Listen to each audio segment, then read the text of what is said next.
दोस्तों, हम क्या पढ़ रहे थे, हमारा चल रहा था मेवाड़। और मेवाड़ के अंदर मैंने आपको बताया था कि जो महाराणा प्रताप है वो क्या करते हैं। इसके अंदर हल्दी घाटी युद्ध के बारे में मैं आपको बता रहा था, ठीक है।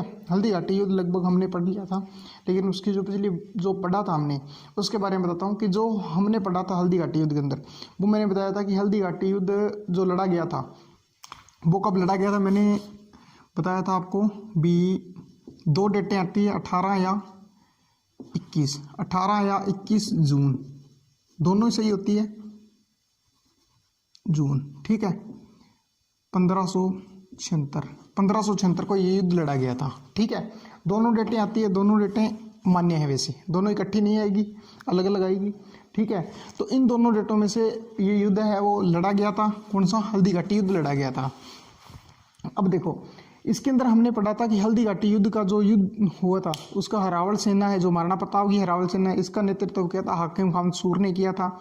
और जो दूसरा था मान सिंह की जो हल्दी घाटी जो सेना थी, इसका नेतृत्व जो हरावल सेना थी इसका नेतृत्व किया था आसफ खान ने, ठीक है।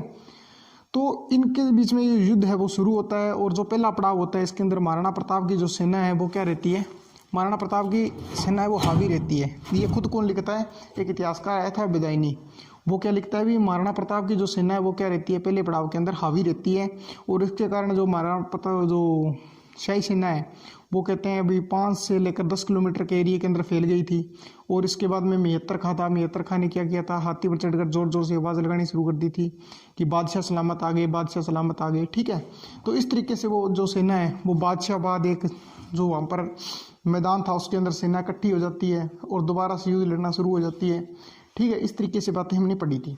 और दूसरे पड़ाव के अंदर हाथियों का युद्ध पड़ा था, जिसके अंदर लूणा हाथी महाराणा प्रताप निकालते हैं और उसको कंट्रोल करने के लिए जो शाही सेना है वो एक हाथी निकालती है जिसका नाम है गजमुक्ता, ठीक है। और इसके बाद में जो हाथी निकाला जाता है महाराणा दोबारा, वो निकाला जाता है राम प्रसाद। और उनके द्वारा 2 हाथी निकाले जाते हैं, एक तो रण मंदिर और दूसरा हाथी निकाला जाता है गजराज।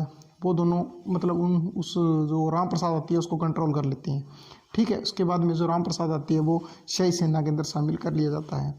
और उसी हाथी को लेकर बेदैनी कहा जाता है, अकबर के पास जाता है और अकबर को क्या है, जो युद्ध के जो समाचार है वो देता है, ठीक है। और जो मान सिंह होता है वो इस युद्ध के बाद में क्या करता है, जो वो गोगुंदा पर अधिकार कर लेता है। और महाराणा प्रताप होता है वो कहते हैं कि जो आप मान सिंह के चारों ओर चक्कर लगाता है और मान सिंह को कहता है कि प्रताप आ गया, अपनी वीरता वगैरह दिखाओ, ठीक है। तो उसके बाद में महाराणा प्रताप उससे लड़ते हैं और माहौत मारा जाता है। और माहौत मारने के बाद में महाराणा प्रताप को लगता है कि मान सिंह मारा गया। और ये सारा सीन कौन देख रहा था, झालाबिद्दा देख रहा था। झालाबिद्दा बीच में आता है और महाराणा प्रताप को युद्ध क्षेत्र से बाहर निकालता है।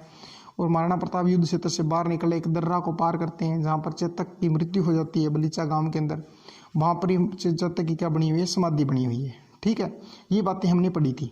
इसके बाद में पढ़ते हैं जो युद्ध है इसके परिणामों के बारे में हम चर्चा कर लेते हैं थोड़ी सी। युद्ध के परिणाम क्या रहे थे, ठीक है। हल्दी घाटी युद्ध है, इसके परिणाम के बारे में भी है, युद्ध के परिणाम क्या रहे थे, ठीक है। देखो, इसके अंदर मैं 2 परिणाम बताऊंगा आपको। एक तो बताऊंगा गोपीनाथ शर्मा, इतिहासकार होते हैं गोपीनाथ शर्मा। गोपीनाथ शर्मा क्या, ठीक है। एक बताऊंगा एनसीईआरटी की जो बुक आती है उसके, ठीक है। हम 2 मत देख लेते हैं। जो गोपीनाथ शर्मा है ये तो इस युद्ध को अनिर्णायक मानते हैं, ना तो मान सिंह जीते थे, ना तो महाराणा जो प्रताप जीते थे, और ना ही इस युद्ध को अकबर की सेना है जो मान सिंह ने नेतृत्व किया था ना वह जीत पाई थी। और एनसीईआरटी ने इस युद्ध के अंदर जो माना है, एनसीईआरटी ने इस युद्ध के अंदर महाराणा प्रताप की क्या बता दी है, विजय बता दी है। महाराणा प्रताप की क्या बताई थी, प्रताप की विजय बताता है। तो अब नई बुक आई है उनके अंदर क्या बता दिया है, महाराणा प्रताप की विजय बताती है किसने, एनसीईआरटी ने। और गोपीनाथ शर्मा ने इस युद्ध को अनिर्णायक बताया था, कोई निर्णय नहीं ले पाए, ठीक है। ये इसके क्या थे, जो परिणाम के बारे में जो चर्चा थी थोड़ी सी हमने कर ली। आप अपने हिसाब से देख लेना, जो एग्जाम के हिसाब से आपको इम्पोर्टेंट लगे वो आप कर देना, ठीक है। अब देखो, इस युद्ध के बाद में मैंने बताया था कि इस युद्ध के बाद में तुरंत बाद में महाराणा प्रताप ने क्या किया था, कोल्यार गांव पहुंचे थे और कोल्यार गांव जाकर अपने घायल जो सैनिक थे उनका क्या किया था, उपचार किया था। इनका उपचार कराने के बाद में महाराणा प्रताप ने कुछ समय के लिए अपनी राजधानी बनाई थी, वो आवरगढ़ को बनाई थी। और आवरगढ़ के बाद में जस्ट जो राजधानी बनाई थी महाराणा प्रताप ने, वो क्या बनाई थी, कुंभलगढ़ को बनाई थी। ठीक है, अब महाराणा प्रताप कहाँ है, कुंभलगढ़ के अंदर है। कुंभलगढ़ से अपनी जो संचार है, जो शासन है, वो चला रही है। ठीक है, इस युद्ध के तुरंत बाद अकबर को ये सूचना मिलती है, किसको, अकबर को ये सूचना मिलती है। तो मान सिंह को क्या है, अकबर जो दरबार में, जो मान सिंह का जो दरबार लगता है, उसमें दरबार में आने से अकबर शाह जो मान सिंह होता है उसको बाहर निकाल देते हैं, उसको मना कर देते हैं और काबुल के अंदर उसको भेज देते हैं। ठीक है, उसकी जो मनसबदारी थी वो भी छीन ली थी। ठीक है, किसने, अकबर ने।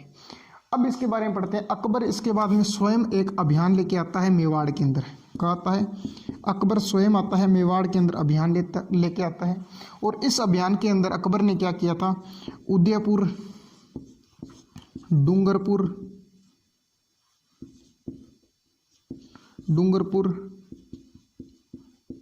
बांसवाड़ा, इन आदि क्षेत्रों को जीत लिया था। किसने जीता था, अकबर ने स्वयं इन क्षेत्रों को जीत लिया था। और इनको जीतने के बाद में अकबर ने क्या किया था, जो उदयपुर है, उदयपुर के अंदर एक तो था जगन्नाथ प्लस में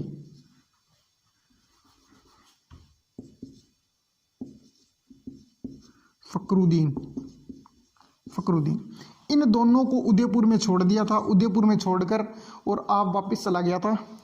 ठीक है, अब देखो अकबर, मैंने बताया था कि अकबर इसके बाद में क्या है, अकबर स्वयं आता है हल्दी घाटी युद्ध के बाद में, और आने के बाद में मेवाड़ पर आक्रमण करता है।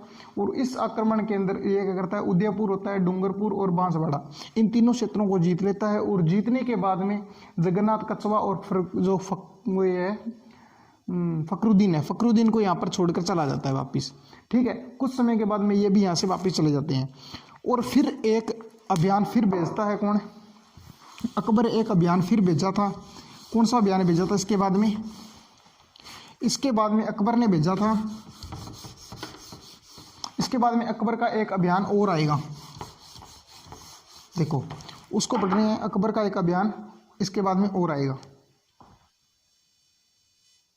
इसके जस्ट बाद में मैंने बताया आपको भी अकबर का एक अभियान और आएगा। देखो इसके बाद में अकबर ने भेजा था, किसको पढ़ रहे हैं,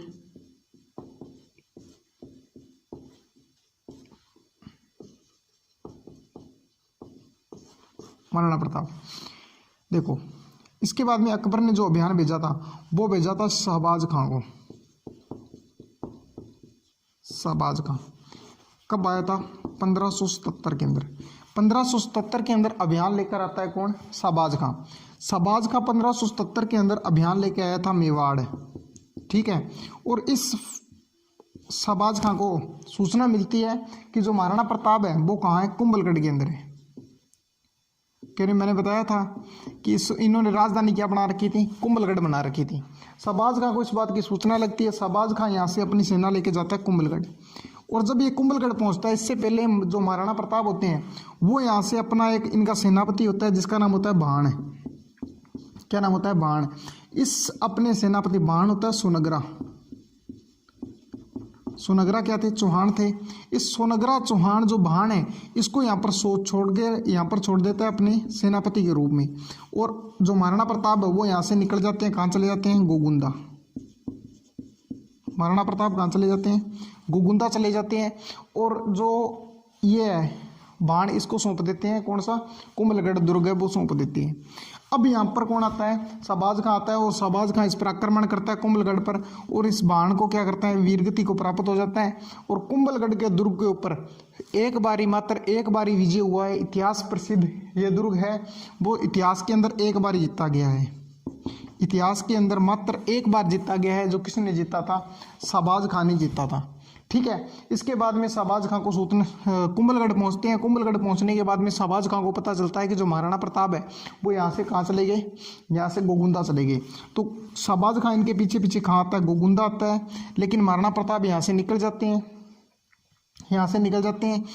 और यहाँ से जाने के बाद में जो महाराणा प्रताप है वो गोगुंदा कौन आ जाता है, शहबाज खां आ जाता है।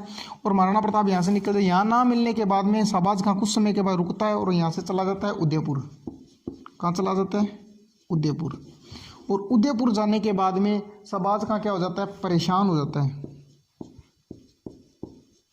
परेशान हो जाता है। और परेशान होकर जो उदय सबाज खां है ये क्या करता है, यहाँ पर 50 चौकियाँ बनाता है, 50 शाही चौकी बना देता है, शाही चौकियाँ, 50 शाही चौकियाँ स्थापित करता है। और चौकियाँ स्थापित कर कर आप चला जाता है वापिस, कहाँ चला जाता है, वापिस चला जाता है अकबर के पास में। और उसके बाद में अकबर ने कुछ समय के बाद में सबाज खां को लेकर एक अभियान और भेजा था, और कहते हैं कि सबाज खां ने मेवाड़ पर 3 बार आक्रमण किया था, ठीक है, एक बार, इसके बाद में एक बार और भेजा था, इसका लेके आता है तीसरा आक्रमण, ठीक है। 3 आक्रमण किए थे सबाज खां ने। इसके बाद में जो अभियान लेके आया था सबाज खां के बाद में अभियान, अब मैंने बताया था कि सबाज खां क्या है, पहला अभियान लेके आता है और दूसरा लेके आता है और तीसरा लेके आता है। इन तीनों अभियानों में से जो सबाज खां का आक्रमण रहा था सफल, वो मेवाड़ वाला रहा था।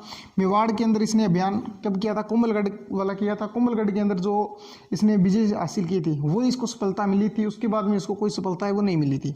इसके बाद में जो अभियान लेके आते हैं वो आते हैं रहीम जी।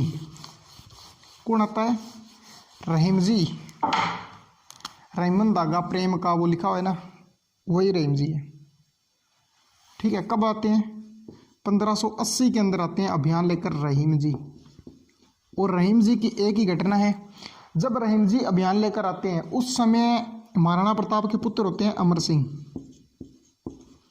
कौन होते हैं, अमर सिंह। अमर सिंह क्या करते हैं, ये रहीम जी होते हैं इनके पूरे परिवार को बंदी बना लेते हैं, पूरे परिवार को क्या करते हैं, बंदी बना लेते हैं। और बंदी बनाने के बाद में जब ये सूचना पता चलती है महाराणा प्रताप को, तो महाराणा प्रताप क्या कहते हैं, अमर सिंह को कहते हैं कि जो ये परिवार है इसको ससम्मान, क्या कहते हैं, ससम्मान वापिस, मतलब वापिस उनके घर वापिस खेमे में भेज दो। तो जो अमर सिंह होते हैं ये क्या करते हैं, अपने पिता की जो बात है वो मानकर क्या करते हैं, इनके जो परिवार होता है उसको ससम्मान वापिस पहुंचा देते हैं, किसके खेमे में, रहीम जी के। तो रहीम जी कहीं ना कहीं महाराणा प्रताप के साथ में जो अटैचमेंट है वो हो जाता है, और कहीं ना कहीं ये मतलब अटैच हो जाते हैं महाराणा प्रताप के साथ में। तो ये कोई भी मतलब कदम नहीं उठाते हैं महाराणा के प्रताप के खिलाफ। तो इनको अकबर क्या करता है, वापिस बुला लेता है, क्या है, अकबर इनको वापस बुला लेता है। और इसके बाद में अकबर जो जरूरी घटना आती है वो आती है दिवेर का युद्ध। कौन सा, दिवेर का युद्ध। दिवेर चौकी पर अधिकार था सुल्तान खां का, सुल्तान खां। दिवेर चौकी पर अधिकार किसका था, सुल्तान खां का। सुल्तान खां का दिवेर चौकी पर अधिकार था। और उसी समय अमर सिंह एक दिन क्या करते हैं, इस दिवेर चौकी पर मतलब आक्रमण करते हैं। और आक्रमण कर कर इस सुल्तान खां को कहते हैं घोड़े सहित ही काट देते हैं। मतलब इनका जो सुल्तान खां क्या है, ये अपने घोड़े से लड़ रहा था और कहते हैं अपने भाले से इतनी तेज से प्रहार किया, इतनी गजब तरीके से प्रहार किया कि जो सुल्तान खां है वो अपने घोड़े के सहित चीर दिया था इसको। और कहते हैं कि जो बाला मारा था ना वो नीचे जमीन में धस गया। और कहते हैं वापस जो निकालने का प्रयास किया था ना तो निकाला नहीं था बाला, इतने जबरदस्त तरीके से मारा था। तो ये सारा सीन देखा था किसने, मुगल सेना ने देखा था। और मुगल सेना यहाँ से क्या भाग खड़ी हुई, मुगल सेना यहाँ से भाग गई। और ये युद्ध है जो दिवेर का युद्ध महाराणा प्रताप ने जब जीता था ना, तो इसके बाद में महाराणा प्रताप के जो जीतने के रास्ते थे वो बाकी सारे रास्ते खुल गए थे। इसके बाद में महाराणा प्रताप ने बहुत जो सारी अपनी जो मेवाड़ है वो वापस जीत लिया था। इस दिवेर के युद्ध को एक इतिहासकार हुआ है टोड। कौन हुआ है, टोड। टोड इस युद्ध को क्या कहता है, मेवाड़ का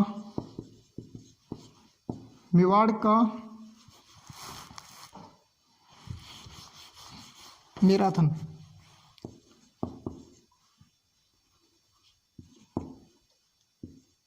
मैराथन, इस युद्ध को क्या मेवाड़ का मैराथन बताता है। और जो हल्दी घाटी युद्ध है इसको क्या बताता है, मेवाड़ की थर्मोपल्ली, ठीक है। जो टोड है ये क्या बताता है, मेवाड़ के युद्ध को, तो जो हल्दी घाटी का युद्ध है उसको तो मेवाड़ की थर्मोपल्ली बताता है। और जो ये दिवेर का युद्ध है इसको मेवाड़ का मैराथन बताता है। क्योंकि महाराणा प्रताप को मैंने बताया था, कब से बात बता रहा हूँ मैं, कहाँ से, 72 में शासक बने थे। 72 के बाद में जो ये युद्ध है 85 के अंदर, देखो कितना टाइम लग गया। ये बीच में जो समय है, यानी धीरे धीरे महाराणा प्रताप ने प्रगति करना शुरू किया। उसके बाद में ये युद्ध जीता था, इसके बाद में महाराणा प्रताप ने युद्ध जीतने शुरू किए थे। इसके बाद में युद्ध महाराणा प्रताप ने क्या है, डूंगरपुर प्लस उदयपुर और इसी के बाद में बांसवाड़ा और इसी के बाद में जावर, यानी ये जो जितना भी एरिया है ये महाराणा प्रताप ने इस युद्ध के बाद में जीत लिया था। और इसी के बाद में अकबर ने एक अभियान और भेजा था, किसके नेतृत्व में? जगन्नाथ को। जगन्नाथ को देखकर एक अभियान महाराणा प्रताप ने और भेजा था, और ये कब भेजा था? 1584 के अंदर। 1584 के अंदर अभियान भेजा था। और इस अभियान के अंदर जो जगन्नाथ कछवा अंतिम अभियान 84 वाला लेके आया था, इसके बाद में अकबर ने कोई भी अभियान नहीं भेजा था। और मेवाड़ की तरफ अब ध्यान देना अकबर ने क्या कर दिया था? बिल्कुल ही बंद कर दिया था। अकबर ने 1584-85 के अंदर अपनी राजधानी बना ली थी लाहौर। क्या बनाई थी? लाहौर अपनी राजधानी बना ली थी। और 1585 के अंदर 1585 के अंदर जो महाराणा प्रताप ने अपनी राजधानी बनाई थी वो बना ली थी चावंड को। महाराणा प्रताप ने अपनी राजधानी क्या बना ली? चावंड को बना ली। और जो अकबर ने अपनी राजधानी बनाई थी वो किसको बना ली थी? लाहौर को बना ली थी। कब? 1585 के बाद में। और 1585 के बाद में अकबर ने महाराणा प्रताप के खिलाफ कोई भी अभियान है वो नहीं भेजा। 1585 के अंदर महाराणा प्रताप ने अपनी राजधानी क्या बनाई? चावंड को बना लिया। क्या बना ली? चावंड को अपनी राजधानी बना ली। इसके बाद में महाराणा प्रताप ने लगभग मांडलगढ़ व चित्तौड़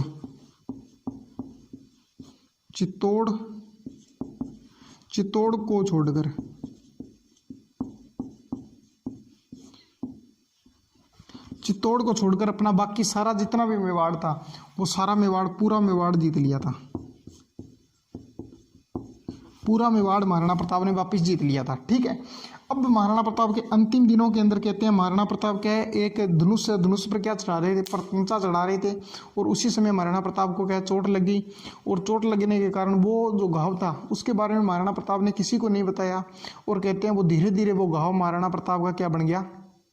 एक नासूर बन गया। और उसी के कारण महाराणा प्रताप की क्या हुई? डेथ हो गई। ठीक है। तो महाराणा प्रताप का जो डेथ हुई थी वो हुई थी 1597 के अंदर। पुण्यतिथि आती है महाराणा प्रताप की 1597 के अंदर महाराणा प्रताप की क्या हो जाती है? मृत्यु हो जाती है। और इसके बाद में जो शासक बनेगा वो बनेगा अमर सिंह। कौन बनेगा? अमर सिंह। ठीक है। इनके पुत्र थे अमर सिंह। अमर सिंह ने शासन किया था इसके बाद में। तो आज के लिए इतना ही। जो अगली वीडियो आएगी उसके अंदर मैं लेके आऊँगा अमर सिंह को। तब तक आप इस वीडियो को देखना और मुझे बताना कि आपको ये वीडियो कैसी लगी। थैंक यू दोस्तों, धन्यवाद।